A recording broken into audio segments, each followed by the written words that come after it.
Le Crayon nous a demandé de remasteriser, de réinterpréter une chaise tout à fait classique. On a eu très peu de temps pour exécuter l'objet.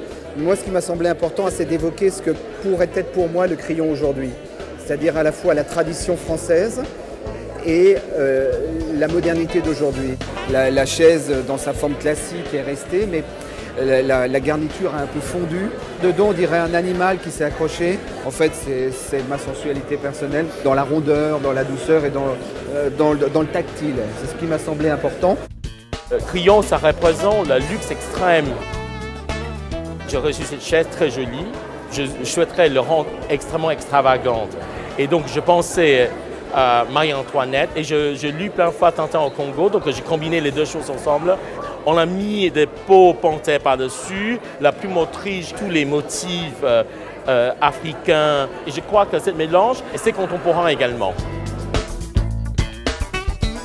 J'essayais de faire quelque chose qui se rapproche un peu de mon travail et donc il y avait un peu de métal et un peu de choses qui brillent et tout ça. En dessinant le fauteuil, en fait, ça m'est venu instinctivement faire une chose un peu amusante. Ça pouvait être une cliente. On m'avait dit qu'on pouvait ne pas s'asseoir sur la chaise, donc je ne me suis pas préoccupé du problème. La base de tous mes travaux part de rêves que j'essaie de contrôler. Un soir, je voulais voir quel était un musée loufoque du futur et en plein milieu, j'ai vu le fauteuil. Alors je me suis dit, il faut que je fasse une mise en abîme, qu'il faut que j'exprime la téléportation de l'original et que celui que je montre va traduire cette téléportation. Et en fait, j'ai créé 3 visuels qui rappellent cet univers-là. Et donc, il est arrivé à l'intérieur du tableau grâce à ce vortex qui est là aussi pour vraiment montrer. J'aimerais garder le projet du futur Crayon en suspense, mais de donner quand même un flair de quelle sera la coloration, l'attention artistique, l'utilisation des savoir-faire français. Là, on a un tissu fait sur mesure, on a 21 jours de broderie par les ateliers Vermont qui nous ont fait vraiment ce travail magnifique de robe d'haute couture. Même les lettrages sont tissés à la main.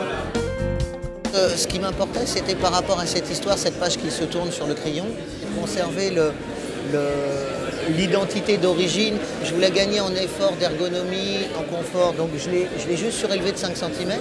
Et ça m'importait de lui donner, pour moi, une ornementation contemporaine, une forme de pli et de déstructuration de matériaux rigides, qui pour moi apporte une ornementation sur le côté assez simple de cette chaise.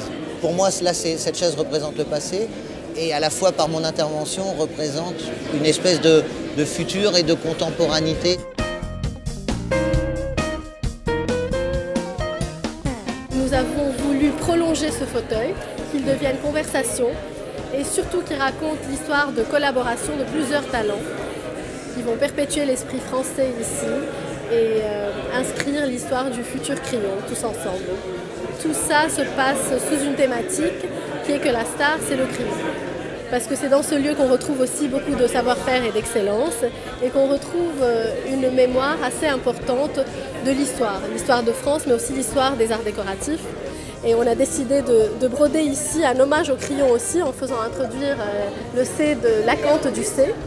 En 2-3 mots, c'est un trait d'union entre le passé et le futur, c'est les métiers d'art et c'est aussi de l'innovation parce que les métiers d'art sont ceux qui innovent.